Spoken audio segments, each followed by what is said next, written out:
Hello. Marriage is a sacred bond. This is very true.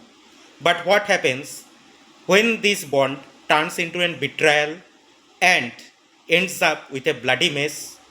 Currently, India is witnessing a rising trend of husband murders by their wives because of their illicit affairs with their lovers. India is currently day by day witnessing disturbing newses of husband murders because their objection, their wives' extramarital affairs, some property disputes, some financial motives, and many more other things. Over 1300 husband murders are reported in a single year, according to the NCRB data. So let's give me some examples. In Mumbai, a wife has mixed sleeping pills with their husband's dinner. Her lover comes her home at night and her husband never wakes up again. Case number 2. Some months ago at Meerut, a Navy officer, Saurabh Rajput, name, he was brutally killed and his body was cut into 15 pieces and he was dumped in a blue drum by his wife Muskan and her so-called lover.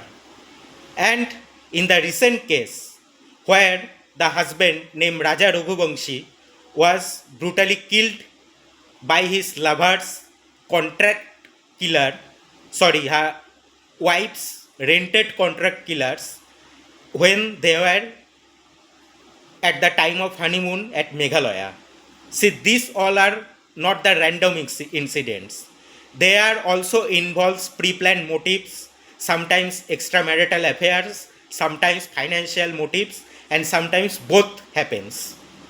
And most importantly, many of the medias and many of the news channels, until it goes viral in the social media, does not covers. Many of the husband murders totally gets unnoticed. Is simply says some general domestic disputes or the suicides, but never we can know the actual story of that particular suicides or that particular domestic disputes. Likewise, in the last year, 9th of December, Atul Subhash suicide case. So do you think this was a suicide? No, this was a cold-blooded murder. It was not responsible by his wife, her, and his in-laws also. That is responsible the entire system, entire legal system, and entire society of our India. So do you think this must be happening from day by day, and we must be silent at all? No, not at all.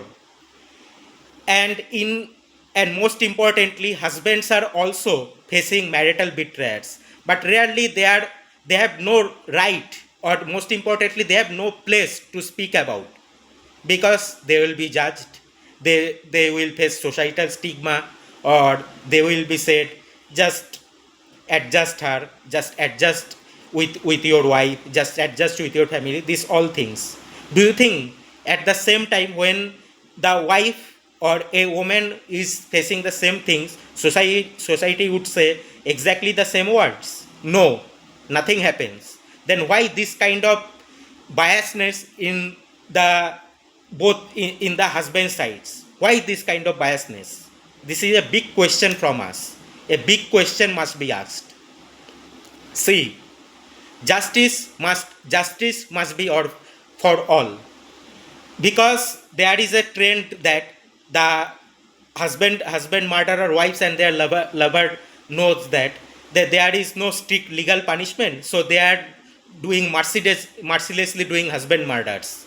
And because of our judiciary system, there is no justice, and in fact even there is a justice, so there is very late justice. Why this happen? Remember, every life matters, every murder should shake us. So let's not turn around because it's not just a familiar event, just like a domestic violence upon a woman, and domestic violence also happens to a man also.